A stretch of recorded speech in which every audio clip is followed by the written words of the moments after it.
ನಮಸ್ಕಾರ ಸ್ನೇಹಿತರೆ. ಇವತ್ತು ಒಂದು ಬಹಳ ಗಹನವಾದಂಥ ಒಂದು ವಿಚಾರದ ಬಗ್ಗೆ ಚರ್ಚೆ ಮಾಡ್ತಾ ಇದ್ದೀವಿ. ಕಾರಣ ಇಷ್ಟೇ, ಈ ಕಳೆದ ಒಂದು ವಾರದಿಂದ ಸುಪ್ರೀಂ ಕೋರ್ಟು ರಾಷ್ಟ್ರಪತಿಗಳಿಗೆ ಒಂದು ಡೆಡ್ಲೈನನ್ನು ಕೊಡ್ತು. ಅಂದರೆ ಇವತ್ತು ನಾವು ಈ ಚರ್ಚೆಯ ಭಾಗವಾಗಿ ರಾಷ್ಟ್ರಪತಿ ದೊಡ್ಡರ ಅಥವಾ ಸುಪ್ರೀಂ ಕೋರ್ಟ್ ದೊಡ್ಡದ ಮತ್ತು ಇವರಿಬ್ಬರಲ್ಲಿ ಯಾರು ಸುಪ್ರೀಂ ಅನ್ನೋದು ಭಾಳಷ್ಟು ಜನಕ್ಕೆ ಗೊಂದಲ ಇದೆ. ಈ ವಿಷಯಕ್ಕೆ ಸಂಬಂಧಪಟ್ಟಂತೆ ನಮ್ಮ ಜೊತೆಗೆ ಚರ್ಚೆ ಮಾಡಲು ಪ್ರೊಫೆಸರ್ ನಟರಾಜ್ ಅವರಿದ್ದಾರೆ. ಸರ್ ನಮಸ್ಕಾರ. ನಮಸ್ಕಾರ ಸರ್. ನಮಸ್ಕಾರ. ಅದೇ ಸರ್, ಈ ಕಳೆದ ವಾರದಿಂದ ಈ ವಿಷಯಕ್ಕೆ ಸಂಬಂಧಪಟ್ಟಂಗೆ ನಮ್ಮ ಓದುಗರಿಗೆ ಕೇಳುಗರಿಗೆ ಏನು ಸರ್ ಅದು ಅಂತ ಅಂದರೆ, ನಮಗೆಲ್ಲ ಗೊತ್ತಿರೋದೇನಂತ ಹೇಳಿದ್ರೆ ರಾಷ್ಟ್ರಪತಿನೇ ಸುಪ್ರೀಂ. ಅಂದರೆ ಯಾವುದೇ ಕಾರಣಕ್ಕೂ ಈಗ ಸುಪ್ರೀಂ ಕೋರ್ಟಲ್ಲಿ ಅಥವಾ ಬೇರೆ ಬೇರೆ ಕೋರ್ಟ್ಗಳಲ್ಲಿ ಸಜಾಗೊಂಡು ಅವನಿಗೆ ಜೀವಾವಧಿ ಶಿಕ್ಷೆ ಆಗಿತ್ತಂತ ಇಟ್ಕೊಳ್ಳೋಣ. ಸೊ ರಾಷ್ಟ್ರಪತಿ ಅವನ್ನ ಬಿಡ್ಬೋದು. ಅಷ್ಟು ಸುಪ್ರೀಂ ನಮ್ಮ ರಾಷ್ಟ್ರದ ಮೊದಲ ಪ್ರಜೆ, ಪ್ರಥಮ ಪ್ರಜೆ. ಹಾಗಾಗಿ ಸರ್ ಏನು ಸರ್ ಅದು ಗೊಂದಲ ಏನು ನಮಗೆ ಅದು ಇದ್ರ ಬಗ್ಗೆ? ಮತ್ತು ಹಂಗಾದ್ರೆ ಅಂಬೇಡ್ಕರ್ ಅವರು ಏನು ಹೇಳಿದ್ರು, ಈ ಥರದ ಬಗ್ಗೆ ವಿಷಯಗಳನ್ನು ತಾವು ದಯವಿಟ್ಟು ತಿಳಿಸ್ಕೊಡ್ಬೇಕು ಸರ್. ವಂದನೆಗಳು, ಎಲ್ರಿಗೂ ಶುಭೋದಯ. ಬಹಳ ಒಳ್ಳೆ ಇವತ್ತು ದೇಶದಾದ್ಯಂತ ಚರ್ಚೆ ಇರುವಂಥ ವಿಷಯವನ್ನು ತಾವು ಆಯ್ಕೆ ಮಾಡ್ಕೊಂಡಿದ್ದೀರಿ ಸರ್. ಅಭಿನಂದನೆಗಳು ಮೊದಲನೇದಾಗಿ. Thank you. ಇದೆ, ಈ ಥರದ ಗೊಂದಲಗಳು ಬರುತ್ತೆ ಅಂತ ಹೇಳಿ ಡಾಕ್ಟರ್ ಬಾಬಾ ಸಾಹೇಬ್ ಅಂಬೇಡ್ಕರ್ ಅವರಿಗೆ ಬಹಳ ದೂರದೃಷ್ಟಿಯಿಂದ ಸಂವಿಧಾನವನ್ನು ರಚನೆ ಮಾಡಿದ್ದಾರೆ.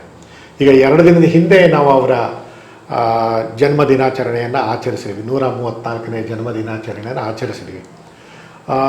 ಸಂವಿಧಾನ ರಚನೆಯ ಸಂದರ್ಭದಲ್ಲೇ ಬಾಬಾ ಸಾಹೇಬರು ಇದ್ರ ಬಗ್ಗೆ ಒಂದು ಸ್ಪಷ್ಟವಾದ ನಿಲುವನ್ನು ಅವರು ಕಂಡುಕೊಂಡಿದ್ರು. ಏನಂದರೆ, ಸಂವಿಧಾನ ರಚನೆ ಸಮಿತಿಯಲ್ಲಿ ಈ ಥರದ ಒಂದು ಚರ್ಚೆ ಬರುತ್ತೆ. ಹಾಂ sir. Who is accountable to whom? ಯಾರು ಯಾರಿಗೆ ಹೊಣೆಗಾರರು, ಯಾರು ಆನ್ಸರಬಲ್, ಯಾರು ಉತ್ತರದಾಯಿತ್ವವನ್ನು ಹೇಳಬೇಕು? ಸುಪ್ರೀಂ ಕೋರ್ಟ, ರಾಷ್ಟ್ರಾಧ್ಯಕ್ಷರ, ಪ್ರಧಾನಮಂತ್ರಿಗಳ, ದೇಶದ ಸಂಸತ್ತ? ಈ ಥರದ ಪ್ರಶ್ನೆ ಬಂದಾಗ ಬಾಬಾ ಸಾಹೇಬರು ಬಹಳ ಸ್ಪಷ್ಟವಾಗಿ ಚರ್ಚೆಯಲ್ಲಿ ಹೇಳ್ತಾರೆ, ಅದು ದಾಖಲಾಗಿದೆ. ಯಾರು ಯಾರಿಗೆ ಸುಪ್ರೀಂ ಅಲ್ಲ, ಯಾರು ಯಾರಿಗೆ ಸುಪ್ರೀಂ ಅಲ್ಲ.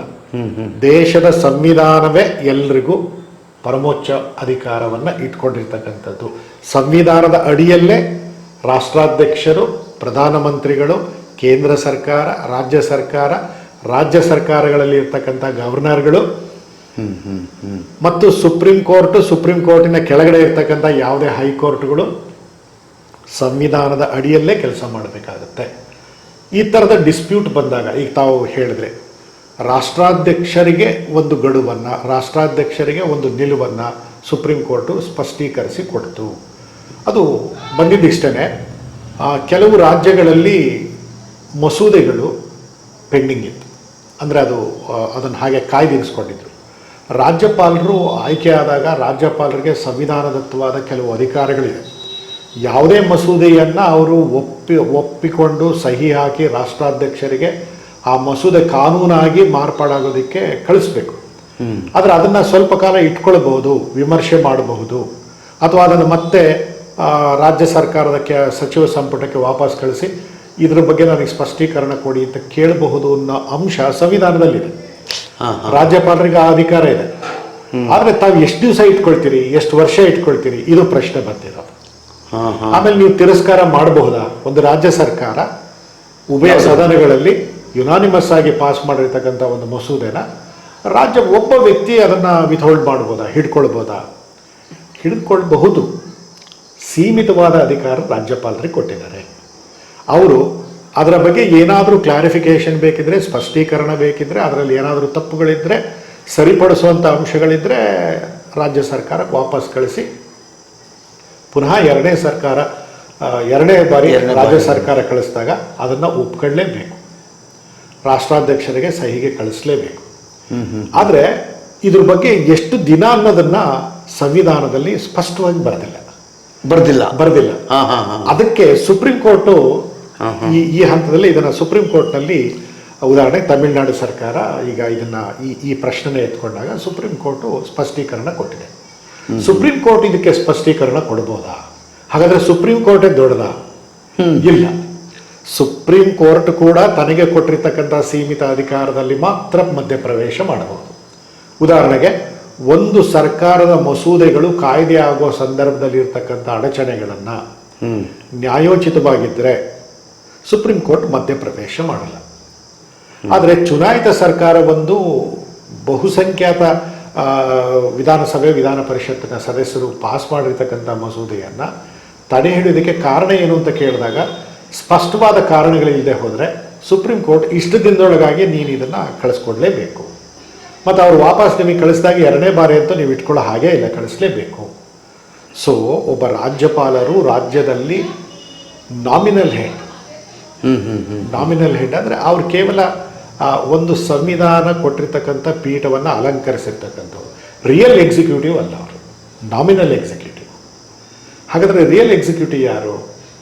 ಜನರಿಂದ ಆಯ್ಕೆಯಾಗಿರತಕ್ಕಂಥ ಚುನಾಯಿತ ಪ್ರತಿನಿಧಿಗಳು ಮಾತ್ರ ರಿಯಲ್ ಎಕ್ಸಿಕ್ಯೂಟಿವ್ ಆಗ್ತಾರೆ. ಹಾಗಂತೇಳಿ ಮುಖ್ಯಮಂತ್ರಿಗಳು ಮತ್ತು ಅಥವಾ ದೇಶದ ಸಂಸತ್ತು ನಾನೇ ಸುಪ್ರೀಂ ಅಂತೇಳಿ ಏನು ಬೇಕಾದರೂ ಕಾನೂನುಗಳನ್ನು ಪಾಸ್ ಮಾಡೋದಕ್ಕೆ ಬಿಡುತ್ತಾ? ಇಲ್ಲ. ಯಾವುದೇ ಕಾನೂನು ಕೇಂದ್ರ ಸಂಸತ್ತು ಪಾಸ್ ಮಾಡಿರೋದಿರಲಿ, ರಾಜ್ಯ ಸರ್ಕಾರಗಳು ಪಾಸ್ ಮಾಡಿರೋದಿರಲಿ, ಆ ಮಸೂದೆ ರಾಷ್ಟ್ರಾಧ್ಯಕ್ಷರ ಒಪ್ಪಿಗೆಗಾಗಿ ಅವರ ಅಂಕಿತಕ್ಕಾಗಿ ಕಳಿಸಿದಾಗ ರಾಷ್ಟ್ರಾಧ್ಯಕ್ಷರು ಇದ್ರ ಬಗ್ಗೆ ವಿಮರ್ಶೆಯನ್ನು ಮಾಡ್ಬೋದು, ಪರಾಮರ್ಶೆಯನ್ನು ಮಾಡ್ಬೋದು, ಇದರಲ್ಲಿ ಟೀಕೆ ಟಿಪ್ಪಣಿಗಳನ್ನು ಸೇರಿಸ್ಬೋದು, ಈ ವಿಷಯದಲ್ಲಿ ಚೇಂಜ್ ಮಾಡಿ ಅಂಥೇಳಿ ಕೇಂದ್ರಕ್ಕೆ ಮತ್ತು ರಾಜ್ಯಕ್ಕೆ ಸಲಹೆಗಳನ್ನು ಕಳಿಸ್ಬೋದು. ಆದರೆ ಇದಕ್ಕೆ ಸಂವಿಧಾನದಲ್ಲಿ ಇಷ್ಟೇ ದಿನದಲ್ಲಿ ಮಾಡಿ ಅಂತ ಇರಲಿಲ್ಲ. ಆದರೆ ಆ ಅಧಿಕಾರವನ್ನು ಸಂವಿಧಾನ ಮತ್ತೆ ಸುಪ್ರೀಂ ಕೋರ್ಟಿಗೆ ಕೊಟ್ಟಿದೆ. ಹೇಗೆಂದರೆ ಸುಪ್ರೀಂ ಕೋರ್ಟ್ನಲ್ಲಿ ಕೆಲವು ಸೈಲೆಂಟ್ ಫೀಚರ್ಸ್ ಇದ್ದಾವೆ, ಅಂದರೆ ಪ್ರಮುಖ ಲಕ್ಷಣ. ಅದರಲ್ಲಿ 9ನೇದು ಏನು ಹೇಳುತ್ತೆ ಅಂದರೆ, ಯಾವುದೇ ನ್ಯಾಯಿಕ ವಿಮರ್ಶೆಯನ್ನು ಸುಪ್ರೀಂ ಕೋರ್ಟು ಕೈಗೆತ್ತಿಕೊಳ್ಬಹುದು. ಅದು ರಾಜ್ಯ ಮತ್ತು ಕೇಂದ್ರಗಳ ನಡುವೆ ಇರತಕ್ಕಂಥ ವಿವಾದ ಇರ್ಬೋದು, ಕೇಂದ್ರ ಮತ್ತು ರಾಜ್ಯಗಳ ನಡುವೆ ಇರತಕ್ಕಂಥದ್ದು ಇರ್ಬೋದು, 2-3 ರಾಜ್ಯಗಳು ಒಟ್ಟಿಗೆ ಡಿಸ್ಪ್ಯೂಟ್ನಲ್ಲಿ ಇರ್ಬೋದು. ನದಿ ನೀರಿನ ಹಂಚಿಕೆ ನಡೀತಾ ಇದೆಯಲ್ಲ, ಗಡಿ 2-3 ರಾಜ್ಯದಲ್ಲಿ. ಇಂಥ ಸಂದರ್ಭ ಬಂದಾಗ ರಾಷ್ಟ್ರಾಧ್ಯಕ್ಷರ ಮುಂದೆ ಮನವಿ ಸಲ್ಲಿಸಿದರೆ ಅಥವಾ ಹೈಕೋರ್ಟಿನಲ್ಲಿ ತೀರ್ಪು ಸಿಗದೇ ಇದ್ದಾಗ ಸುಪ್ರೀಂ ಕೋರ್ಟ್ನಲ್ಲಿ ಹೋದಾಗ ಸುಪ್ರೀಂ ಕೋರ್ಟು ತಾನು ನ್ಯಾಯಿಕ ವಿಮರ್ಶೆಯನ್ನು ಮಾಡಿ ನಿಲುವನ್ನು ಸ್ಪಷ್ಟಪಡಿಸುತ್ತೆ. ಆ ವಿಷಯದಲ್ಲಿ ಸುಪ್ರೀಂ ಕೋರ್ಟಿಗೆ ಸಂವಿಧಾನದತ್ತವಾದ ಅಧಿಕಾರಗಳಿದ್ದಾವೆ. ಅಂದರೆ ಸುಪ್ರೀಂ ಕೋರ್ಟ್ ಏನು ಮಾಡುತ್ತೆ ಅಂದರೆ, ನಾನು ದೇಶದ ಸರ್ವೋಚ್ಚ ನ್ಯಾಯಾಲಯ, ನಾನು ಹೇಳಿದ್ದೆ ಸರಿ ಅಂತ ಹೇಳಲ್ಲ. ತಾವು ಮೊದಲು ಒಂದು ಪ್ರಶ್ನೆ ಕೇಳಿದ್ರೆ ಅದನ್ನು ನಾನು ಕೊನೆಗೆ ಉತ್ತರ ಹೇಳ್ತೀನಿ ಅದಕ್ಕೆ. ಅದೇನೆಂದರೆ, ರಾಜ್ಯಗಳ ನಡುವೆ ವಿವಾದ ಆದಾಗ ನ್ಯಾಯೋಚಿತವಾದ ತೀರ್ಮಾನ ಏನು ಅಂತ ಹೇಳ್ತಕ್ಕಂಥ ಅಧಿಕಾರ ಇರೋದು ಕೇವಲ ಸುಪ್ರೀಂ ಕೋರ್ಟಿಗೆ. ಸುಪ್ರೀಂ ಕೋರ್ಟ್ ನನಗೆ ಅಧಿಕಾರ ಇದೆ ಅಂತ ಬೇಕಾಬಿಟ್ಟಿಯಾಗಿ ಹೇಳೋದಕ್ಕೂ ಬರಲ್ಲ. ಸಂವಿಧಾನ ನಿಮಗೆ ಸುಪ್ರೀಂ ಕೋರ್ಟಿಗೆ ಏನು ಹೇಳಿದೆಯೋ ಅದರ ಅಡಿಯಲ್ಲಿ ಮಾತ್ರ ಅದು ಕೆಲಸ ಮಾಡಬೇಕಾಗುತ್ತೆ. ಅಂದರೆ ಸಂವಿಧಾನದಲ್ಲಿ ಕೆಲವು ಪ್ರಮುಖ ಅಂಶಗಳಿದ್ದಾವೆ. ಆ ಅಂಶಗಳು ಮತ್ತೆ ಅದಕ್ಕೆ ಕೊಟ್ಟಿರ್ತಕ್ಕಂಥ ಅಧಿಕಾರಿಗಳನ್ನು ಮೀರಿ ಅವ್ರು ಹೋಗೋ ಹಾಗಿಲ್ಲ. ಈ ಥರದ್ದು ಕೆಲವು ಮಾಧ್ಯಮದಲ್ಲಿ ಚರ್ಚೆನೂ ಬಂತು. ಸುಪ್ರೀಂ ಕೋರ್ಟಿನ ಮುಖ್ಯ ನ್ಯಾಯಾಧೀಶರನ್ನು ಆಯ್ಕೆ ಮಾಡದೆ ರಾಷ್ಟ್ರಾಧ್ಯಕ್ಷರು, ಹೌದು, ಅವರಿಗೆ ಪ್ರಮಾಣ ವಚನವನ್ನು ಬೋಧಿಸೋದು ರಾಷ್ಟ್ರಾಧ್ಯಕ್ಷರೇ ಹೌದು ಅಂತ ಹೇಳ್ತಾರೆ. ಪ್ರಮಾಣ ವಚನವನ್ನು ಬೋಧಿಸಿದ ಮಾತ್ರಕ್ಕೆ ರಾಷ್ಟ್ರಾಧ್ಯಕ್ಷರು ಸುಪ್ರೀಂ ಕೋರ್ಟಿನ ಮೇಲೆ ಸವಾರಿ ಮಾಡೋ ಹಾಗಿಲ್ಲ. ಯಾಕೆಂದ್ರೆ ಇದು ರಾಷ್ಟ್ರಾಧ್ಯಕ್ಷರು ತಮ್ಮ ಅವಧಿಯನ್ನು ಮುಗಿದಾಗ ಸ್ಥಾನ ತೆರವುಗೊಳಿಸ್ತಾರೆ, ಅಥವಾ ಅವರು ದುರ್ಮರಣಕ್ಕೆ ಆಕಸ್ಮಿಕ ಮರಣ ಹೊಂದಾಗ ಸ್ಥಾನ ತೆರವಾಗುತ್ತೆ. ಆಗ ಉಪರಾಷ್ಟ್ರಪತಿಗಳೇ ಹಂಗಾಮಿ ರಾಷ್ಟ್ರಪತಿಗಳಾಗ್ತಾರೆ. ಆಗಿರೋ ಉದಾಹರಣೆಗಳಿದೆ. ನಮ್ಮ ಕರ್ನಾಟಕದವರು BD ಜತ್ತಿ ಸಾಹೇಬರು ಉಪರಾಷ್ಟ್ರಪತಿಗಳ ಪಟ್ಟಕ್ಕೆ ಹೋಗಿ ಇನ್ನೇನು ಹಂಗಾಮಿ ರಾಷ್ಟ್ರಪತಿಗಳಾಗುವಂಥ ಸಂದರ್ಭ, ಅಷ್ಟರೊಳಗೆ ಚುನಾವಣೆ ಬಂದಿದ್ದರಿಂದ ಅವರಿಗೆ ಇದಾಗಿ. ಸೊ ಇಂಥ ಸಂದರ್ಭದಲ್ಲಿ ಏನಾಗುತ್ತೆ, ಒಂದು ವೇಳೆ ಉಪರಾಷ್ಟ್ರಪತಿಗಳೂ ಇಲ್ಲ, ಅವರ ಸ್ಥಾನವೂ ತೆರವಾಗಿದೆ, ಅವಧಿ ಮುಗಿದಿದೆ, ರಾಜೀನಾಮೆ ಕೊಟ್ಟಿದ್ದಾರೆ, ಅಥವಾ ಕಾರಣಾಂತರದಿಂದ ವಿದೇಶ ಪ್ರಯಾಣದಲ್ಲಿ ಇದ್ದಾರೆ, ರಾಷ್ಟ್ರಾಧ್ಯಕ್ಷರಿಲ್ಲ, ಅವ್ರಿಗೆ ಈ ಥರದ್ದು ಯಾವುದೇ ಅನಿವಾರ್ಯ ಸ್ಥಿತಿಯಲ್ಲಿ ರಾಷ್ಟ್ರಾಧ್ಯಕ್ಷರು ಉಪರಾಷ್ಟ್ರಪತಿಗಳು ಇಬ್ಬರು ಇಲ್ಲದೆ ಇರುವಂಥ ಸಂದರ್ಭದಲ್ಲಿ ಸುಪ್ರೀಂ ಕೋರ್ಟಿನ ಮುಖ್ಯ ನ್ಯಾಯಾಧೀಶರೇ ಹಂಗಾಮಿ ರಾಷ್ಟ್ರಪತಿಗಳಾಗ್ತಾರೆ ಅಂತ ಸಂವಿಧಾನ ಹೇಳುತ್ತೆ. ಮತ್ತೆ ಒಬ್ಬ ರಾಷ್ಟ್ರಪತಿ ದೇಶದ ಪ್ರಜಾಸತ್ತಾತ್ಮಕ ಚುನಾವಣೆಗಳಿಂದ ಆಯ್ಕೆಯಾದಾಗ ಅವರಿಗೆ ಪ್ರಮಾಣ ವಚನವನ್ನ, ಅಧಿಕಾರದ ಗೌಪ್ಯತೆಯನ್ನ ಬೋಧಿಸೋರು ಯಾರು? ಸುಪ್ರೀಂ ಕೋರ್ಟಿನ ಮುಖ್ಯ ನ್ಯಾಯಾಧೀಶರು. ಸುಪ್ರೀಂ ಕೋರ್ಟಿನ ಮುಖ್ಯ ನ್ಯಾಯಾಧೀಶರಿಗೆ ಪ್ರಮಾಣ ವಚನ ಬೋಧಿಸೋರು ಯಾರು? ರಾಷ್ಟ್ರಪತಿಗಳು. ಸೊ ಸಂವಿಧಾನವನ್ನ ಡಾಕ್ಟರ್ ಬಾಬಾ ಸಾಹೇಬರು ಎಷ್ಟು ಅರ್ಥಗರ್ಭಿತವಾಗಿ ಮತ್ತು ವೈಜ್ಞಾನಿಕವಾಗಿ ಹೆಣೆದಿದ್ದಾರೆ ಅಥವಾ ಜೋಡಿಸ್ಕೊಟ್ಟಿದ್ದಾರೆ ನಮಗೆ ಅಂದರೆ ಈ ಥರದ ವಿವಾದಗಳು ನಮ್ಮ ದೇಶದಲ್ಲಿ ಬರೋ ಹಾಗೆ ಇಲ್ಲ. ಎಲ್ಲದಕ್ಕೂ ಸ್ಪಷ್ಟೀಕರಣವನ್ನು ಅವರು ಕೊಟ್ಬಿಟ್ಟಿದ್ದಾರೆ. ನಿಮ್ಮ ಅಧಿಕಾರ ಇಷ್ಟೇ ಇರಬೇಕು. ಉದಾಹರಣೆಗೆ ಸುಪ್ರೀಂ ಕೋರ್ಟ್ನವರು ಕೇಂದ್ರ ಸರ್ಕಾರ ಕಳಿಸಿರ್ತಕ್ಕಂಥ ಕಾನೂನು ಮಸೂದೆಯನ್ನು ರಾಷ್ಟ್ರಾಧ್ಯಕ್ಷರು ಒಪ್ಪಲಿಲ್ಲ, ಅದನ್ನು ಇಟ್ಕೊಂಡಿದ್ದಾರೆ ಅಂದಾಗ ಸುಪ್ರೀಂ ಕೋರ್ಟ್ ಮೊನ್ನೆ ಹೇಳ್ತು, ನೀವು ಅದನ್ನು ತಿರಸ್ಕರಿಸಿ ಅಥವಾ ವಿಮರ್ಶೆ ಮಾಡಿ ಟೀಕೆ ಟಿಪ್ಪಣಿಗಳನ್ನು ದಾಖಲಿಸಿ ಕಳಿಸ್ಬೇಕು. ಅದಕ್ಕೆ ಇಷ್ಟು ಅದಕ್ಕೊಂದು ಫಿಕ್ಸ್ ಮಾಡಿದ್ರು. ನಾವು ನಮ್ಮ ದೃಷ್ಟಿಯಲ್ಲಿ ಇದು ಕರೆಕ್ಟು ಅಂತ ಹೇಳಿ ಕಳಿಸಿದ್ದಾರೆ. ಈಗ ರಾಷ್ಟ್ರಾಧ್ಯಕ್ಷರು ಹೇಳಿ ಇಲ್ಲ ನಿಮಗೆ ಪವರ್ ಇಲ್ಲ ಅಂತ ಹೇಳಿ ಅವರು, ಆಗ ಸಂವಿಧಾನ ನಡುವೆ ಬರುತ್ತೆ. ಯಾವ ಅಧಿಕಾರದ ವ್ಯಾಪ್ತಿಯಲ್ಲಿ ಸುಪ್ರೀಂ ಕೋರ್ಟ್ ರಾಷ್ಟ್ರಾಧ್ಯಕ್ಷರಿಗೆ ಈ ರೀತಿ ಗಡುವನ್ನು ವಿಧಿಸಿದೆ, ಡೆಡ್ಲೈನ್ ಎಸ್ ಯಾಕೆ ಕೊಟ್ಟಿದೆ? ಯಾಕೆಂದರೆ you cannot sit on the papers, you cannot sit on the file. ಯಾಕೆಂದರೆ ಪ್ರಜಾಸತ್ತಾತ್ಮಕವಾದ ನಡವಳಿಗಳು ನಿರಂತರವಾಗಿ ನಡೀತಾನೆ ಇರಬೇಕು. ಯಾರೂ ಅದಕ್ಕೆ ಅಡ್ಡಿ ಆತಂಕ ಬರೋ ಹಾಗಿಲ್ಲ. ಕಾನ್ಸ್ಟಿಟ್ಯೂಷನಲ್ ಕ್ರೈಸಿಸ್, ಸಂವಿಧಾನಾತ್ಮಕ ಬಿಕ್ಕಟ್ಟುಗಳು ಬರುವ ಅವಕಾಶಗಳಿದೆ ಎಂದಾಗ ಅಂಥ ಸಂದರ್ಭದಲ್ಲಿ ಸುಪ್ರೀಂ ಕೋರ್ಟ್ ಸುವಮೋಟೋ ಅದರಲ್ಲಿ ಭಾಗವಹಿಸುತ್ತೆ. ಒಂದು ಯಾರಾದರೂ ಕೇಳಿದಾಗ ವಿಮರ್ಶೆ ಮಾಡುತ್ತೆ, ಇಲ್ಲದೆ ಹೋದಾಗ ಸಂವಿಧಾನಾತ್ಮಕ ಬಿಕ್ಕಟ್ಟುಗಳು ಬಂದಿದೆ, ಒಂದು ಅಂಗ ನಿಷ್ಕ್ರಿಯವಾಗಿದೆ ಅಂದಾಗ ಸ್ವಯಂ ಪ್ರೇರಣೆಯಿಂದ ಅದು ಕ್ರಿಯಾಶೀಲವಾಗಿ ಕೆಲಸ ಮಾಡುತ್ತೆ.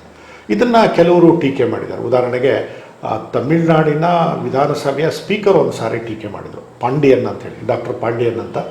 ಅವರು ನನ್ನ ಸಬ್ಜೆಕ್ಟ್ನವರು, ಕ್ರಿಮಿನಾಲಜಿ ಅವರು. ಅವರು ತಮಿಳುನಾಡಿನ ಸ್ಪೀಕರ್ ಆದಾಗ the judgment the orders passed by the speaker cannot be question in the court of law, ಹಾಗೆ ಅಂತ ಹೇಳಿದ್ರು. ನ್ಯಾಯಾಲಯಗಳು ಪ್ರಶ್ನೆ ಮಾಡೋ ಹಾಗಿಲ್ಲ. ಸದನದ ಒಳಗಡೆ ಆಗಿರ್ತಕ್ಕಂಥ ಚರ್ಚೆಯ ಅಂಶಗಳನ್ನು, ಸದನದ ಒಳಗಡೆ ವ್ಯಕ್ತವಾಗಿರೋ ಅಭಿಪ್ರಾಯವನ್ನು ನ್ಯಾಯಾಲಯದಲ್ಲಿ ಪ್ರಶ್ನೆ ಮಾಡೋ ಹಾಗಿಲ್ಲ ಅಂದರು. ಸುಪ್ರೀಂ ಕೋರ್ಟ್ ಬಹಳ ಸ್ಪಷ್ಟವಾಗಿ ಅದರಲ್ಲಿ ಇಂಟರ್ವೆನ್ ಆಯಿತು. No one is having absolute power, ಯಾರಿಗೂ ಸರ್ವೋಚ್ಚ ಅಧಿಕಾರ ಇಲ್ಲ, ನನ್ನನ್ನು ಒಳಗೊಂಡಂತೆ, including Chief justice of India ಅಂತ ಹೇಳಿ. ಸೊ ಇದು this is the beauty of democracy.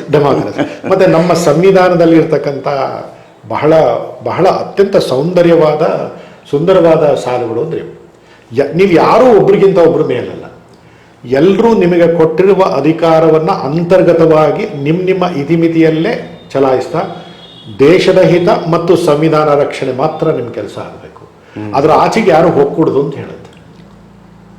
ಹಾಗಾಗಿ ಇವತ್ತು ಸುಪ್ರೀಂ ಕೋರ್ಟು ರಾಷ್ಟ್ರಾಧ್ಯಕ್ಷರಿಗೆ ಗಡುವನ್ನು ವಿಧಿಸಿರೋದು ಸಂವಿಧಾನ ಬಾಹಿರ ಅಲ್ಲ, ಸಂವಿಧಾನದ ಅಧಿಕಾರದ ಒಳಗಡೆ. ನನಗೆ ಅದಕ್ಕೆ ಪ್ರಶ್ನೆ ಇನ್ನೊಂದೇನಂತ ಹೇಳಿದ್ರೆ ಸರ್, ಹಾಂ ಸರ್, ಈ ಹಂಗಾದ್ರೆ ಯಾರು ಹಂಗಾದ್ರೆ ಇದಕ್ಕೆ ಸುಪ್ರೀಂ? ನಾನು ರಾಷ್ಟ್ರಪತಿದು ಬಿಟ್ಬಿಡ್ತೀನಿ, ಸುಪ್ರೀಂ ಕೋರ್ಟನ್ನು ಬಿಟ್ಬಿಡ್ತೀನಿ. ಸಂವಿಧಾನ ಅಂದ್ರೆ ಏನೀಗ? ಸಂವಿಧಾನದ ಮತ್ತದೊಂದು ಚರ್ಚೆ ಬರುತ್ತೆ. ಸಂವಿಧಾನ ಅಂದ್ರೆ ಏನಾಗುತ್ತೆ? ಪುಸ್ತಕನ? ಹೌದು, ಅದು ಸಂವಿಧಾನ ಅಂದರೆ ಇಡೀ ದೇಶದ ನಾಗರಿಕರ ನಡವಳಿಕೆಯನ್ನು ನಿರ್ಧರಿಸುವಂತಹ ಬೃಹತ್ ಗ್ರಂಥ.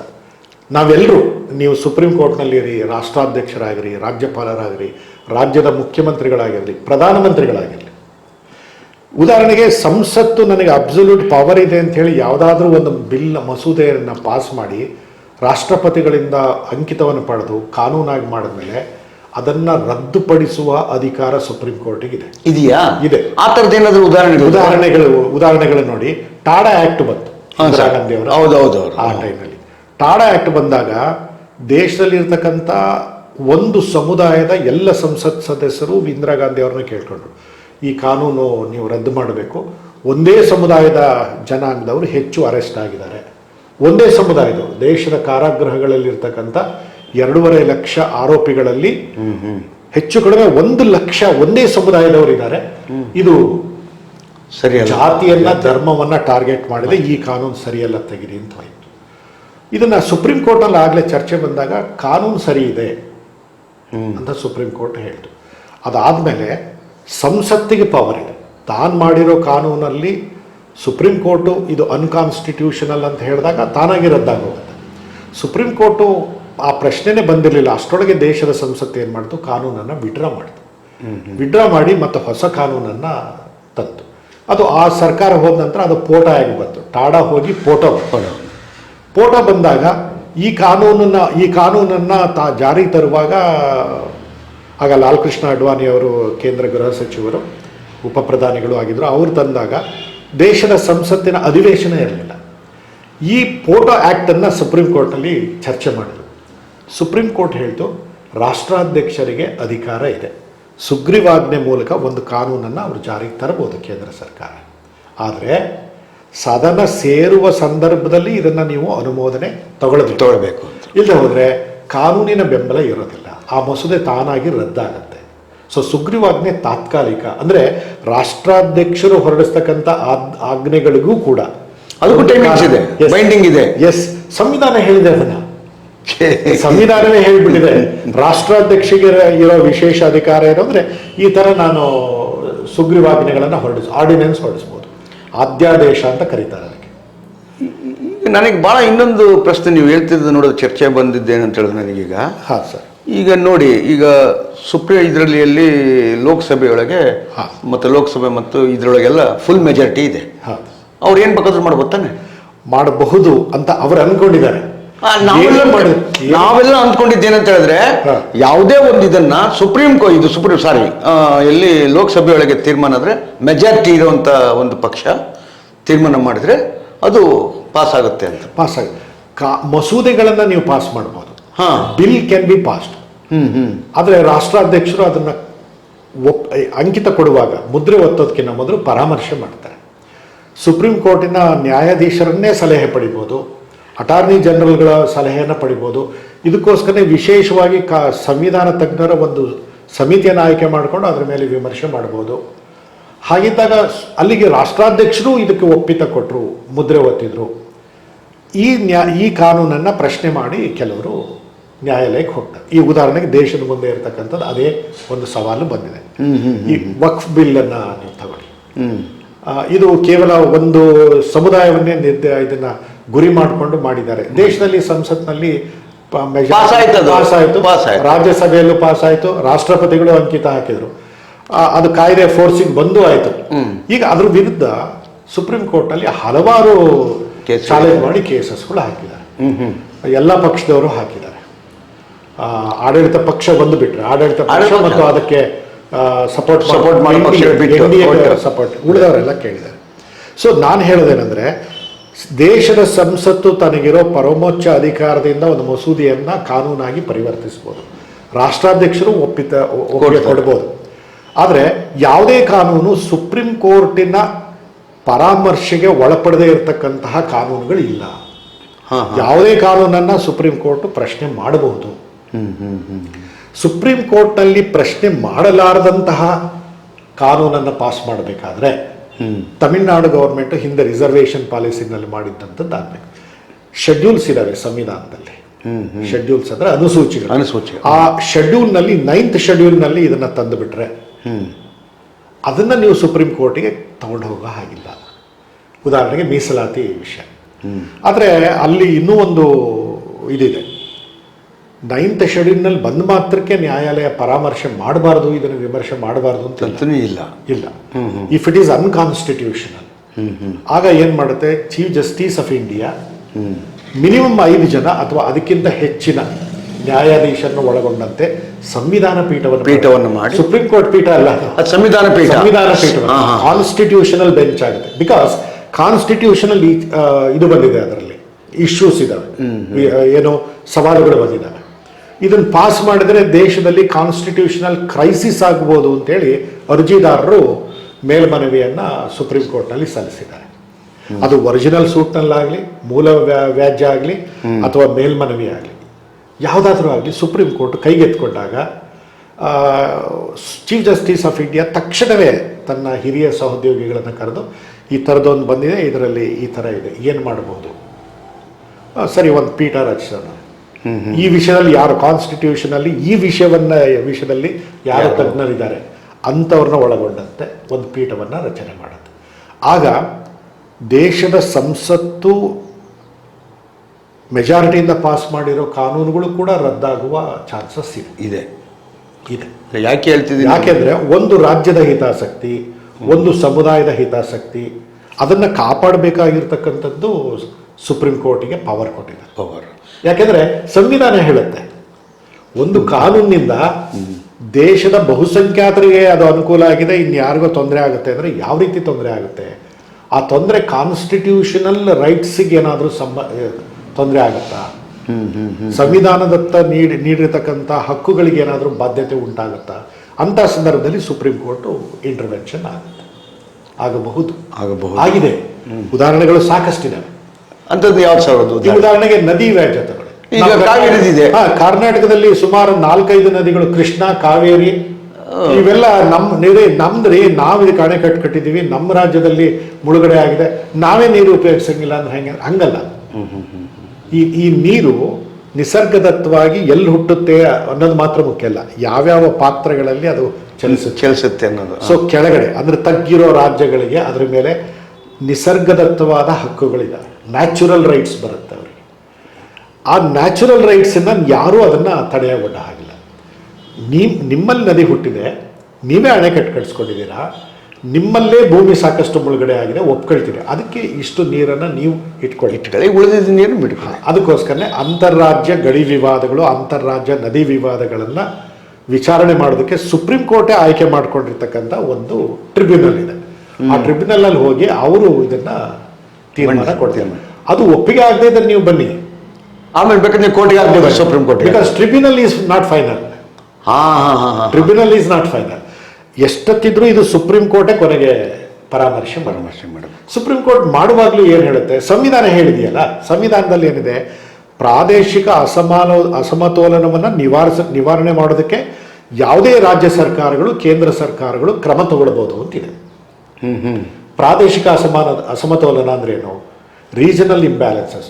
ಕರ್ನಾಟಕದಲ್ಲಿ ಸಂಪತ್ಭರಿತವಾದ ನದಿಗಳಿದ್ದಾವೆ, ನದಿಗಳೇ ಇಲ್ಲದೆ ಇರತಕ್ಕಂಥ ರಾಜ್ಯಗಳು ನೀರಿನ ಬವಣೆಯಿಂದ ಇದ್ದಾವೆ.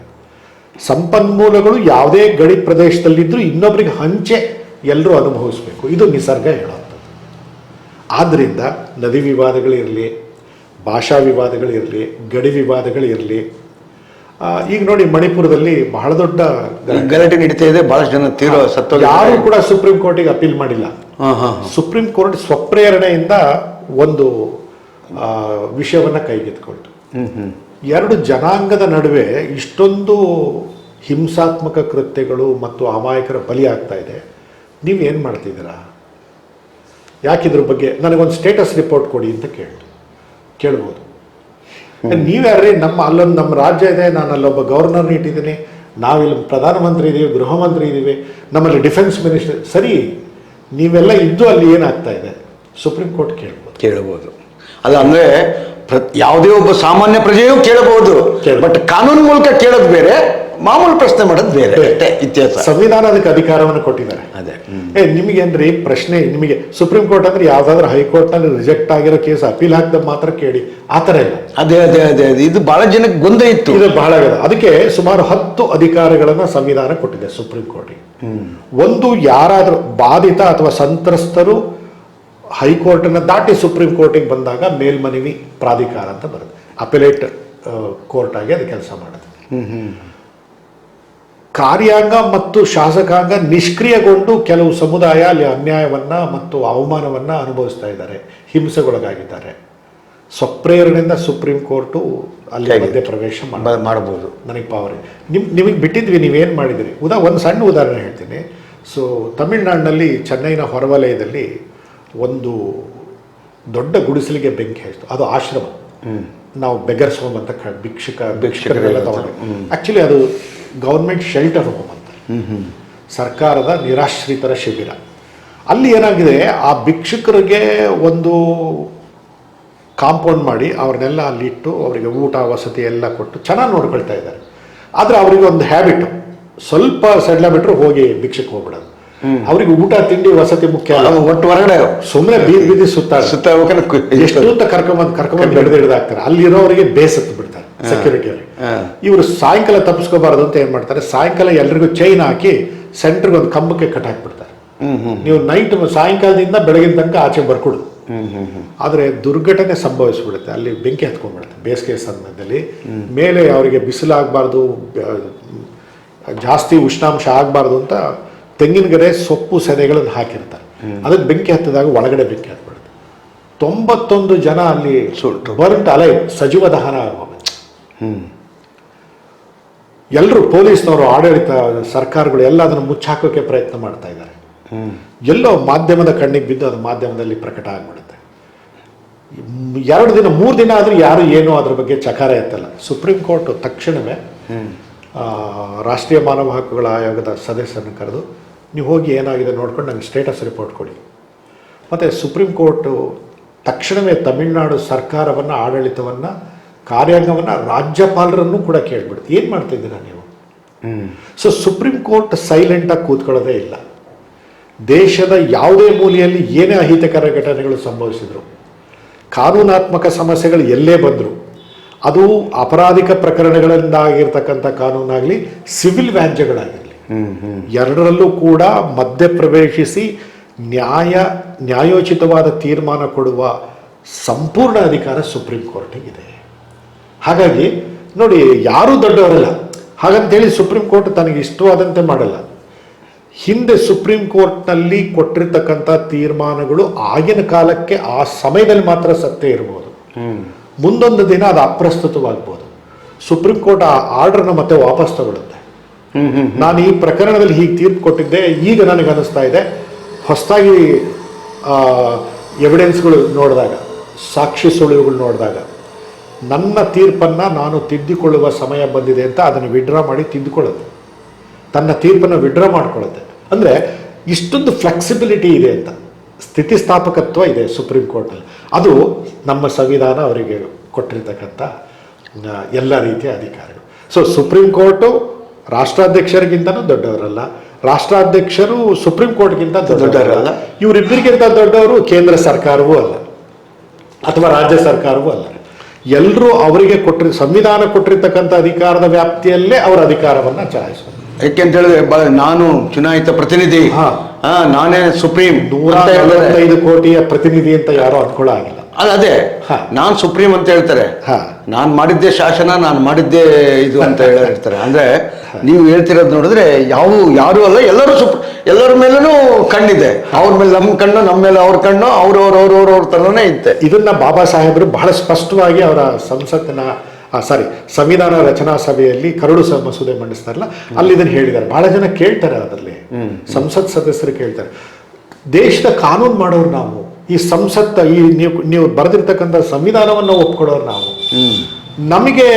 ನಾವು ಬೇರೆಯವರಿಗೆ ಯಾಕೆ ಆನ್ಸರಬಲ್ ಆಗಬೇಕು, ನಮ್ಮನ್ನ ಪ್ರಶ್ನಿಸೋ ಅಧಿಕಾರ ಇಲ್ಲ ಅಂತಾರೆ. ಹೇಳ್ತಾರೆ, ಇಲ್ಲ, ನೀವು ತಾತ್ಕಾಲಿಕವಾಗಿ 5 ವರ್ಷ ಅಥವಾ ಕೆಲವು ವರ್ಷಗಳು ಚುನಾಯಿತರಾಗಿರ್ತಕ್ಕಂಥ ಚುನಾಯಿತ ಪ್ರತಿನಿಧಿಗಳು, ಶಾಶ್ವತ ಅಧಿಕಾರ ನಿಮಗೆ ಯಾರೂ ಕೊಟ್ಟಿಲ್ಲ. ಪ್ರತಿ 5 ವರ್ಷಕ್ಕೆ ಅಥವಾ ಅದಕ್ಕಿಂತ ಮೊದಲೇ ನೀವು ಬದಲಾವಣೆ ಆಗ್ತೀರಿ. ದೇಶದ ಸಂಸತ್ತು ಸಹಸ್ರಾರು ವರ್ಷಗಳ ಕಾಲ ಇರಲೇಬೇಕು. ಸೊ ಸಂಸತ್ತಿಗೆ ನಾವೆಲ್ಲರೂ ಅಡಿಯಾಳಾಗಿರಬೇಕು, ಸಂಸತ್ತಿಗೆ ನಾವು ಆನ್ಸರಬಲ್ ಆಗಿರಬೇಕು. ನಮ್ಮ ಉತ್ತರದಾಯಿತ್ವ, ಹೊಣೆಗಾರಿಕೆ, ಉತ್ತರ ಕೊಡುವ ಕ್ಷಮತೆ ನಮ್ಮಲ್ಲಿ ಸಂಸತ್ತಿಗಿರಬೇಕು, ಇದು ಸಂವಿಧಾನಕ್ಕಿರಬೇಕು. ಸಂಸತ್ತಿಗೆ ಮಾತ್ರ ನಮ್ಮ ನಿಷ್ಠೆ ಅಲ್ಲ, ರಾಷ್ಟ್ರಾಧ್ಯಕ್ಷರಿಗೆ ಮಾತ್ರ ನಮ್ಮ ನಿಷ್ಠೆ ಅಲ್ಲ. ಈ ನಿಷ್ಠೆಗಳು ಇರಬೇಕು, ಆದರೆ ಸಂವಿಧಾನದ ಅಡಿಯಲ್ಲೇ ನೀವು ಕೆಲಸ ಮಾಡಬೇಕು. This is the beauty of our Indian constitution. ಸಂವಿಧಾನ ಪರಮೋಚ್ಚವೇ ಹೊರತು ಇನ್ಯಾರೂ ಅಲ್ಲ ನನ್ನ ದೃಷ್ಟಿಯಲ್ಲಿ. ಅಲ್ಲ, ಅದೇ ನೀವು ಹೇಳ್ತಿರೋದೆಲ್ಲ ಒಳ್ಳೆ ವಿಷಯಗಳು ಚರ್ಚೆ. ಮತ್ತೆ ಚೀಫ್ ಜಸ್ಟಿಸ್ ಆಫ್ ಇಂಡಿಯಾ ಕೆಲವೊಂದು ಸಂದರ್ಭದಲ್ಲಿ ಸುಪ್ರೀಂ ಕೋರ್ಟಿನ ಮುಖ್ಯ ನ್ಯಾಯಾಧೀಶರು ಅವರಿಗೆ ಯಾವುದೇ ವಿಷಯದ ಬಗ್ಗೆ ಇನ್ನಷ್ಟು ಸ್ಪಷ್ಟೀಕರಣ ಬೇಕು ಅಂದರೆ ಸಡನ್ನಾಗಿ ಅವ್ರು ಡಿಸಿಷನ್ ತಗೊಳ್ಳಲ್ಲ, ಟೈಮ್ ತಗೊಳ್ತಾರೆ. ಮತ್ತೆ ಕಕ್ಷಿದಾರ ಎರಡೂ ಪಕ್ಷದವರನ್ನ ಮೊದಲು ಕೇಳ್ಕೊಂಡು ತನ್ನ ಸಹೋದ್ಯೋಗಿಗಳು ಅಥವಾ ಹಿಂದೆ ವಿಶ್ರಾಂತ ನ್ಯಾಯಾಧೀಶರು ಯಾರಿದ್ದಾರೆ ಅವರನ್ನೂ ಕೂಡ ಕರೆದು ಕೇಳ್ಕೊಳ್ತಾರೆ. ನೀವಾಗಿದ್ರೆ ಇದರಲ್ಲಿ ಏನು ಮಾಡ್ತಾ ಇದ್ರಿ? ಸೊ ಪ್ರತಿಯೊಂದು ಸುಪ್ರೀಂ ಕೋರ್ಟ್ನ ನ್ಯಾಯಾಧೀಶರಿಗೆ, ಮುಖ್ಯ ನ್ಯಾಯಾಧೀಶರನ್ನು ಒಳಗೊಂಡು ಈಗಿರ್ತಕ್ಕಂಥ 32 ನ್ಯಾಯಾಧೀಶರುಗಳಿಗೆ ಬಹಳ ದೊಡ್ಡ ಜವಾಬ್ದಾರಿ ಸಂವಿಧಾನ ಹೊರಿಸಿದೆ. ಯಾವುದೇ ದೇಶದ ಉಚ್ಚ ನ್ಯಾಯಾಲಯ ಒಂದು ಸಣ್ಣ ತಪ್ಪನ್ನು ಮಾಡಿದರೂ ಕೂಡ ಸುಪ್ರೀಂ ಕೋರ್ಟ್ ಅವರನ್ನು ಕರೆಸುತ್ತೆ. ಏನರಪ್ಪ ಈ ಥರ ಜಜ್ಮೆಂಟ್ ಕೊಡ್ತಿರಲ್ಲ ನೀವು. ಉದಾಹರಣೆಗೆ ಅಲಹಾಬಾದ್ ಹೈಕೋರ್ಟ್ನಲ್ಲಿ ರೇಪ್ ಕೇಸಿಗೆ ಸಂಬಂಧಪಟ್ಟಂತೆ ಬಹಳ ಬಳಸಬಾರ್ದ ಅಸಂವಿಧಾನಿಕ ಪದಗಳನ್ನು ಉದಾಹರಣೆಗೆ ಕೇವಲ ಆಕೆ ಎದೆಯನ್ನೇ ಹಿಡಿಯೋದು ಅಟೆಂಪ್ಟ್ ಟು ರೇಪ್ ಅಲ್ಲ, ಪೈಜಾಮದ ಲಾಡಿ ಎಳೆಯೋದು ಮೊನ್ನೆ ಎಲ್ಲ ಅದೆಲ್ಲ ಚರ್ಚೆ ಬಂದಿದೆ ಮೀಡಿಯಾದಲ್ಲಿ. ಅದು ಒಂದು ರೇಪ್ ಪ್ರಕರಣದಲ್ಲಿ ಆರೋಪಿಗೆ ಜಾಮೀನು ಕೊಡಬೇಕಿತ್ತು ಅಲಹಾಬಾದ್ ಹೈಕೋರ್ಟ್. ಆ ಥರ ಹೇಳಿ ಜಾಮೀನು ಕೊಟ್ಬಿಟ್ಟು, ಜಾಮೀನು ಕೊಟ್ಟಿದ್ದನ್ನ ಯಾರು ಪ್ರಶ್ನೆ ಮಾಡಲ್ಲ. ಜಾಮೀನು ಕೊಡೋದಕ್ಕೆ ಉಚ್ಚ ನ್ಯಾಯಾಲಯಗಳಿಗೆ ಪರಮೋಚ್ಚ ಅಧಿಕಾರ ಇದೆ. ಅವ್ರು ಕೊಡದೇ ಇದ್ರು ಸುಪ್ರೀಂ ಕೋರ್ಟಿಗೆ ಹೋಗಿ ತಗೊಳ್ಳೋ ಅಧಿಕಾರ ಆರೋಪಿಗಳಿಗೆ. ಅದ್ರ ಬಗ್ಗೆ ಎರಡನೇ ಮಾತಿಲ್ಲ, ಸಂವಿಧಾನದ ಕೊಟ್ಟಿದೆ. ಆದರೆ ಜಾಮೀನು ಕೊಡುವಾಗ ಬಳಸುವ ಪದಗಳು ಬಹಳ ಸ್ಪಷ್ಟವಾಗಿರ್ಬೇಕು. ನೀವು ಜಾಮೀನು ಯಾಕೆ ಕೊಡ್ತಿದ್ರಿ ಅಂತ ಹೇಳಿ, ಈ ಪದಗಳಲ್ಲ. ಯಾಕೆಂದ್ರೆ ಅವನು ಇನ್ನೂ ಆರೋಪಿ, ಈಕೆ ಸಂತ್ರಸ್ತೆ, ಈಕೆ ನಿಜವಾದ ಸಂತ್ರಸ್ತೆ ಅಲ್ಲ ಅಂತ ಇನ್ನೂ ಪ್ರೂವ್ ಆಗೇ ಇಲ್ಲ. ನೀವು ಈ ಪದವನ್ನು ಬಳಸಬಾರ್ದು. ಮತ್ತು ಇತ್ತೀಚೆಗೆ ಇನ್ನೂ ಒಂದು ಅದೇ ಅಲಹಾಬಾದ್ ಹೈಕೋರ್ಟ್ನಲ್ಲೂ ಅದೇ ಥರ ಆಯಿತು. ಅದೇನೆಂದರೆ ರೇಪ್, ಮತ್ತೆ ತಿರ್ಗಾ ರೇಪ್ ಕೇಸ್ನಲ್ಲಿ ಆ ಲೈಂಗಿಕ ಅತ್ಯಾಚಾರಕ್ಕೆ ಬಲಿಯಾಗಿರ್ತಕ್ಕಂಥ ಮಹಿಳೆ ಈ ಕೃತ್ಯ ನಡೆಯೋದಕ್ಕಿಂತ ಮೊದಲು ಬಾರಿಗೆ ಹೋಗಿದ್ಲು, ಮದ್ಯವನ್ನು ಸೇವಿಸಿದಾಳೆ. ಅದೇ ಅಂದ್ರೆ ಮದ್ಯವನ್ನ ಸೇವಿಸ್ತಕ್ಕಂಥ ಹೆಣ್ಮಕ್ಳನ್ನ ಯಾರು ಬೇಕಾದ್ರೂ ರೇಪ್ ಮಾಡ್ಬೋದಾ? ಸುಪ್ರೀಂ ಕೋರ್ಟ್ ಕೇಳ್ತದೆ. ಏನ್ ಮಾತಾಡ್ತಿದ್ರ, ಯಾವ ಪದವನ್ನ ಬಳಸ್ತೀರಾ ನೀವು? ಮದ್ಯ ಕುಡಿಯೋದೇ ಆಕೆಯ ದೌರ್ಬಲ್ಯ ಇರ್ಬೋದು, ಆದ್ರೆ ನನ್ನ ಮೇಲೆ ಅತ್ಯಾಚಾರ ಆಗ್ಲಿ ಅಂತ ಹೇಳಿ ಆಕೆ ಬಯಸಿರೋದಲ್ಲ. ತಪ್ಪು ನೀವು ಈ ತರ ಮಾತಾಡಿ. ಮತ್ತೆ ಯಾರು ಅತ್ಯಾಚಾರಿ ಇದಾನೋ ಅವನ ಮನೆಗೆ ಇವಳಾಗಿ ವಾಲಂಟಿಯರ್ ಆಗಿ ಹೋಗಿದ್ದಾಳೆ. ಮದ್ಯ ಕುಡಿದ್ಲು, ಅವನ ಮನೆಗೆ ಹೋಗಿ ರೆಸ್ಟ್ ಬೇಕು ಅನಿಸ್ತು, ಅವನ ಮನೆಗೆ ಹೋಗಿದ್ಲು, ಅವನು ಒತ್ತಾಯ ಮಾಡಿ ಕರೆದ, ಅಂದು ಮಾತ್ರಕ್ಕೆ ಅವ್ನು ರೇಪ್ ಮಾಡ್ಬೋದು ಅನ್ನೋದು ಎಲ್ಲಿದೆ? So rape is A rape. ಯಾವುದೇ ಸಂದರ್ಭ ಈಗ ಸದ್ಯಕ್ಕೆ ಸುಪ್ರೀಂ ಕೋರ್ಟಿನ ಗೈಡ್ಲೈನ್ಸ್ ಏನಿದೆ ಅಂದರೆ ರೇಪ್ ಲಾ ಚೇಂಜ್ ಆಗಿದೆ. ಅತ್ಯಾಚಾರ ಏನಂದರೆ ಮಹಿಳೆ ಯಾವುದೇ ಸಂದರ್ಭದಲ್ಲಿ ಕೂಡ ತನ್ನ ದೌರ್ಬಲ್ಯಗಳ ಕಾರಣದಿಂದಾಗಿ ಆಕೆ ರೇಪ್ ಆಗಿದ್ದು ತಪ್ಪಲ್ಲ ಅಂತ ಹೇಳೋ ಹಾಗಿಲ್ಲ. ಅದೇ ಸರ್, ನೀವು ಹೇಳ್ತಿರೋದೆಲ್ಲ ನೋ ಮೀನ್ಸ್ ನೋ ಅಂತಾರೆ. ಅದೇ. ಆದರೆ ಒಟ್ಟಾರೆಯಾಗಿ ನನಗೆ ಇನ್ನೂ ಒಂದು ಕಾಡ್ತು ಸರ್. ಹೇಳಿ ಸರ್. ಇದು ಈಗ ಈ ರೇಪು ಮತ್ತು ಇದು ವಿಷಯಕ್ಕೆ ಸಂಬಂಧಪಟ್ಟಂಗೆ ಅದು ಬೇರೆ ಬೇರೆಯ ಇನ್ನೂ ಒಂದು ದಿನ ಬೇಕಾದ್ರೆ ನಾವು ಚರ್ಚೆ ಮಾಡೋಣ ಸರ್. ಆಯ್ತಾ? ಈಗ ನನಗೆ ಇನ್ನೂ ಒಂದು ಕಾಡೋದು ಅಂದರೆ, ಈಗ ಇವರು ಲೋಕಸಭೆಯ ಯಾರು ಹೆಚ್ಚು ಇದಿರ್ತಾರೆ ಅವರೇ ತಾನೇ ರಾಜ್ಯಪಾಲರನ್ನ ಆಯ್ಕೆ ಮಾಡೋದು. ಹೌದು, ರಾಜ್ಯಪಾಲರನ್ನ ಆಯ್ಕೆ ಅವರೇ ಮಾಡ್ತಾರೆ. ಹೌದು, ಸಂವಿಧಾನದಲ್ಲಿ ರಾಜ್ಯಪಾಲರನ್ನ ಆಯ್ಕೆ ನೇಮಿಸುವಾಗ ಒಂದು ನಿಯಮಾವಳಿಗಳನ್ನು ಸಂವಿಧಾನ ರಚಿಸಿದೆ. In consultation with the chief minister of the local states ಅಂತೇಳಿ. ನೀವು ಯಾವ ರಾಜ್ಯಕ್ಕೆ ಇವ್ರನ್ನ ಕಳಿಸ್ತಾ ಇದ್ದೀರೋ ಅವರನ್ನ ಕನ್ಸಲ್ಟೇಷನ್ ಮಾಡಿ ಕಳಿಸ್ಬೇಕು ಅಂತ ಇದೆ ಒಂದನೇ ಕಂಡಿಯಲ್ಲಿ. ಎರಡನೇದೇನು ಹೇಳುತ್ತೆ ಅಂದರೆ, ರಾಜಕೀಯ ವ್ಯಕ್ತಿಗಳನ್ನು, ಅಂದರೆ ಮಾಜಿ ಮಂತ್ರಿಗಳು ಅಥವಾ ಚುನಾವಣೆಯಲ್ಲಿ ಸೋತವರು ಅಥವಾ ವಯೋನಿವೃತ್ತಿ ಆಗಿರೋವಂಥವ್ರು, ಟಿಕೆಟ್ ಕೊಡಲಾರದವರು, ಇಂಥವ್ರನ್ನೆಲ್ಲ ನೀವು ರಾಜ್ಯಪಾಲರನ್ನ ಮಾಡಬೇಡಿ ಅಂತಲೇ ಇದೆ. ಒಂದು ಕ್ಷೇತ್ರದಲ್ಲಿ ಪರಿಣಿತಿಯನ್ನು ಸಾಧಿಸಿರ್ತಕ್ಕಂಥ, ಆಡಳಿತಾತ್ಮಕ ವಿಷಯದಲ್ಲಿ ಪರಿಣಿತಿ ಹೊಂದಿದವರು, ಕಾನೂನಿನ ಪಂಡಿತರು, ನಿವೃತ್ತ ನ್ಯಾಯಾಧೀಶರು, ಸರ್ಕಾರದ ಉನ್ನತ ವಲಯದಲ್ಲಿ ಇರತಕ್ಕಂಥ IAS, IFS, IPS ಆಫೀಸರ್ಗಳು, ದೇಶಕ್ಕಾಗಿ ಸೇವೆ ಸಲ್ಲಿಸಿರ್ತಕ್ಕಂಥ ವಿಜ್ಞಾನಿಗಳು, ಅಥವಾ ಕಲೆ ಸಾಹಿತ್ಯದಲ್ಲಿ ಔಟ್ಸ್ಟ್ಯಾಂಡಿಂಗ್ ಎಕ್ಸಾಂಪಲ್ ಇರ್ತಕ್ಕಂಥವ್ರು, ಇಂಥವ್ರನ್ನ ನೀವು ರಾಜ್ಯಪಾಲರನ್ನಾಗಿ ಮಾಡಿ. ಉದಾಹರಣೆಗೆ ಡಾಕ್ಟರ್ APJ ಅಬ್ದುಲ್ ಕಲಾಂ ಮಾಡಿದ್ರು, ಇಡೀ ಜಗತ್ತು ಒಪ್ಕೊಳ್ತು. ಆದ್ರೆ ಈಗೆಲ್ಲ ಹಂಗಿಲ್ಲ, ರಾಜಕೀಯ ಪ್ರೇರಿತರನ್ನ ಮಾಡಬೇಡಿ ಅಂತ ಕಾನೂನಿನಲ್ಲಿ ಇದೆಯೋ ಸಂವಿಧಾನದಲ್ಲೇ ಇದೆ. ಅದನ್ನ ಯಾರಾದ್ರೂ ಚರ್ಚೆ ಮಾಡ್ಬೋದಾಗಿತ್ತು. ಯಾರು ಪ್ರಶ್ನೆ ಮಾಡ್ತಾ ಇಲ್ಲ. ಪ್ರಶ್ನೆ ಮಾಡಬೇಕು. ನೀವು ರಾಜ್ಯಪಾಲರನ್ನ ಆಯ್ಕೆ ಮಾಡ್ಬೇಕಾದ್ರೆ ಅದಕ್ಕೆ ಏನು ಆರಂಭಿಸಿದೆ, ಕಂಡೀಷನ್ಸ್ ಏನಿದಾವೆ, ಯಾವ ತರ ಇರಬೇಕು ಅನ್ನೋದ್ರ ಬಗ್ಗೆ. ಯಾಕೆ ಮಾಡಿದ್ರಿ ಇವ್ರನ್ನ ಅಂತ ಕೇಳಿಲ್ಲ ಇದುವರೆಗೂ ಯಾರು ಸುಪ್ರೀಂ ಕೋರ್ಟ್ ಅಲ್ವಾ. ಆದ್ರೆ ಒಂದು ಸಾರಿ ಈ ಥರದ್ದಾಯ್ತು ಪ್ರಸಂಗ. ರಾಜ್ಯಪಾಲರನ್ನ ನೀವು ಹೇಗೆ ಆಯ್ಕೆ ಮಾಡಿದಿರಿ ಅಂತಾನೆ ಸುಪ್ರೀಂ ಕೋರ್ಟಿಗೆ ಒಂದು ಪ್ರಶ್ನೆ ಬಂತು. ಯಾವಾಗ ಅಂದ್ರೆ ಉತ್ತರ ಪ್ರದೇಶ, ಅಷ್ಟೇ ಹೇಳ್ತೀನಿ, ಯಾರು ಅಂತ ಹೇಳಲ್ಲ. ಅಲ್ಲಿಯ ರಾಜ್ಯಪಾಲರು ಪ್ಯಾರಲಲ್ ಅಡ್ಮಿನಿಸ್ಟ್ರೇಷನ್, ಸಮಾನಾಂತರವಾದ ಆಡಳಿತವನ್ನು ನಡೆಸೋದಕ್ಕೆ ಶುರು ಮಾಡಿಬಿಟ್ರು. ತನ್ನ ರಾಜಭವನದಲ್ಲಿ ಪ್ರೈವೇಟ್ ಹೆಲಿಪ್ಯಾಡ್ ಅನ್ನು ನಿರ್ಮಾಣ ಮಾಡಿಕೊಂಡ್ರು. ಸರ್ಕಾರದಿಂದ ಒಂದು ಹೊಸ ಹೆಲಿಕಾಪ್ಟರ್ನೇ ತಗೊಂಡ್ರು. ಬೆಳಗ್ಗೆ ಇಲ್ಲಿ, ಮಧ್ಯಾಹ್ನ ಲಂಚ್ಗೆ ಅಲ್ಲಿ, ರಾತ್ರಿ ಭೋಜನಕ್ಕೆ ಇಲ್ಲಿ ಅನ್ನೋ ರೀತಿಯಲ್ಲಿ ತಿರುಗಾಡಕತ್ಬಿಟ್ರು. ರಾಜ್ಯದ ಮುಖ್ಯಮಂತ್ರಿಗಳು ಅಥವಾ ಒಟ್ಟಾರೆಯಾಗಿ ಮಂತ್ರಿಮಂಡಲದ ಖರ್ಚಿಗಿಂತ ರಾಜ್ಯಪಾಲರ ಖರ್ಚೇ ಜಾಸ್ತಿ ಆಗ್ಬಿಡ್ತು. ಬಿಳಿ ಆನೆ ಸಾಕೋದಂಗಾಯ್ತಲ್ಲ ಅಂತ ಮಾಧ್ಯಮಗಳಲ್ಲಿ ಬಹು ಚರ್ಚೆ ಆಗ್ತಾ ಬಂತು. ಆದರೆ ಮುಖ್ಯಮಂತ್ರಿಗಳು ಮತ್ತೆ ಅಲ್ಲಿರೋರು ಅದನ್ನ ಹೇಳೋಂಗಿಲ್ಲ, ಬಿಡಂಗಿಲ್ಲ. ಯಾಕೆಂದ್ರೆ ಅವರು ಅದೇ ಆಡಳಿತ ಪಕ್ಷಕ್ಕೆ ಸೇರಿರೋರು. ಹಂಗಾಗಿ ನಾನು ಯಾರ ಕಾಲ ಅಂತ ಹೇಳಿದೆ ಏನು ಬೇಡ. ಆಗ ಇದನ್ನ ಪಬ್ಲಿಕ್ ಇಂಟ್ರೆಸ್ಟ್ ಲಿಟಿಗೇಷನ್ ಅಲ್ಲಿ ಸುಪ್ರೀಂ ಕೋರ್ಟ್ನಲ್ಲಿ ಪ್ರಶ್ನೆ ಮಾಡಿದರು. ತಕ್ಷಣವೇ ರಾಷ್ಟ್ರಾಧ್ಯಕ್ಷರ ಜೊತೆಗೆ ಸಮಾಲೋಚನೆಯನ್ನು ಮಾಡಬೇಕು ಅಂತ ತನ್ನ ಫೀಲರ್ಸನ್ನು ಕಳಿಸ್ಕೊಡುತ್ತೆ. ಫೀಲರ್ಸ್ ಅಂದರೆ ಸುಪ್ರೀಂ ಕೋರ್ಟ್ ಯಾರನ್ನಾದರೂ ಕಳಿಸ್ಕೊಡುತ್ತೆ. ರಾಷ್ಟ್ರಾಧ್ಯಕ್ಷ ಜೊತೆಗೆ ಪರಾಮರ್ಶೆ ಮಾಡಿದರು. ಆಗ ಅವರ ಸೇವೆಯನ್ನು ರಾಷ್ಟ್ರಾಧ್ಯಕ್ಷರು ಹಿಂಪಡೆದರು. ಆ ಗವರ್ನರ್ನ ವಾಪಸ್ ಕರೆಸ್ಕೊಂಡು ಬೇರೆ ಗವರ್ನರ್ನ ಮಾಡಿದರು. ಆ ಥರದ ಅಧಿಕಾರ ಸುಪ್ರೀಂ ಕೋರ್ಟ್ ಯಾವುದೇ ರಾಜ್ಯಪಾಲರನ್ನು ವಾಪಸ್ ಕರೆಸ್ಕೊಳ್ಳೋ ಅಧಿಕಾರ ಇಲ್ಲ. ಆದರೆ ಈ ರಾಜ್ಯಪಾಲರ ನಡಾವಳಿಕೆಯನ್ನು ಅವರ ಇದನ್ನ ಪ್ರಶ್ನಿಸಿ ಯಾವುದಾದ್ರೂ ಬಂದಾಗ ತೀರ್ಮಾನ ಕೊಡೋದಕ್ಕಿಂತ ಮೊದಲು ರಾಷ್ಟ್ರಾಧ್ಯಕ್ಷರ ಜೊತೆಗೆ ಪರಾಮರ್ಶಿಸೋದು ಮಾಡ್ಬೋದು. ಸೊ ಕೋರ್ಟಿನ ಹೊರಗಡೆ ಅವ್ರನ್ನ ವಾಪಸ್ ಕರೆಸ್ಕೊಂಡ್ಬಿಟ್ರೆ ಕೇಸೇ ಇಲ್ವಲ್ಲ, ಆ ಥರ ಮಾಡಿ.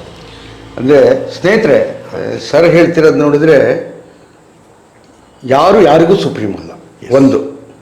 ಎರಡನೇದು ಏನಂತ ಹೇಳಿದರೆ, ನಮ್ಮ ಯಾವುದೇ ವಿಷಯಗಳು ಯಾವುದೇ ವಿಚಾರಗಳನ್ನು ನೋಡಿ ಫಸ್ಟೇ ಪರಾಮರ್ಶಿಸಬೇಕು, ಅಂದರೆ ಚರ್ಚೆ ಮಾಡಬೇಕು, ಅದಾದಮೇಲೆ ತೀರ್ಮಾನ ತಗೊಳ್ತಾರೆ ಯಾವುದಾದ್ರು. ಆದರೆ ನೀವು ಹೇಳ್ದಂಗೆ ಇನ್ನು ಮುಂದೆ ಆಗಲಿ ಈ ರಾಜ್ಯಪಾಲರುಗಳನ್ನು ಈ ರಾಜಕೀಯ ಪ್ರೇರಿತ ವ್ಯಕ್ತಿಗಳನ್ನು ಕಳಿಸೋದನ್ನು ಮೊದಲು ಕೈ ಬಿಡಬೇಕು. ಅದು ಇದು ಹೆಂಗಾಗಿದೆ ಅಂತ ಹೇಳಿದ್ರೆ, ಯಾರೇ ಅದು ಈಗ ಸೆಂಟ್ರಲಲ್ಲಿ BJP ಸರ್ಕಾರ ಇದೆ, ಅವರು ಬೇಕಾದ್ರೆ ಕರೆಸ್ತಾರೆ. ಅದು ನೆಕ್ಸ್ಟ್ ಕಾಂಗ್ರೆಸ್ ಸರ್ಕಾರ ಇತ್ತು ಅಂತ ಅವ್ರ ಕಡೆಗೆ ಇದ್ದಾರೆ ಕರೆಸ್ತಾರೆ ಮೊದಲಾಗಿ. ಹಾಗಾಗಿ ಇದರಲ್ಲಿ ಒಟ್ಟಾರೆಯಾಗಿ ಇವತ್ತಿನ ಒಂದು ಚರ್ಚೆ ವಿಷಯ ಏನಂತ ಹೇಳಿದ್ರೆ, ಯಾರಿಗೂ ಸುಪ್ರೀಂ ಅಲ್ಲ ಅಂತ ಹೇಳ್ತಾ ಇಲ್ಲಿಯ ತನಕ ನಮ್ಮ ಜೊತೆಗೆ ಕುತ್ಕೊಂಡು ಭಾಳಷ್ಟು ವಿಷಯಗಳನ್ನು ಚರ್ಚೆ ಮಾಡಿದ್ದಾರೆ, ಹೇಳಿದ್ದಾರೆ. ಅವರಿಗೆ ನಮಸ್ಕಾರ ಸರ್. ನಮಸ್ತೆ ಸರ್. Thank you.